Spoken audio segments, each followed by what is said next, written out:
Katulog ni Anika ang baby niya. Kinakantahan niya. Yung baby niya, nahulog na. Yun. Na yung baby niya. Kakaduyan.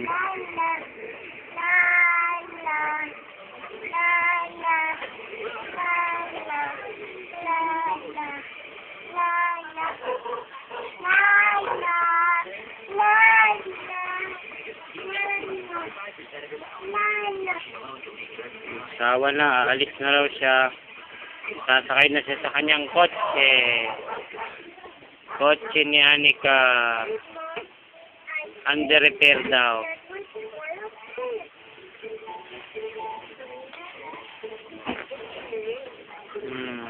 Tumayo na. Siya ang sasakay sa duyan.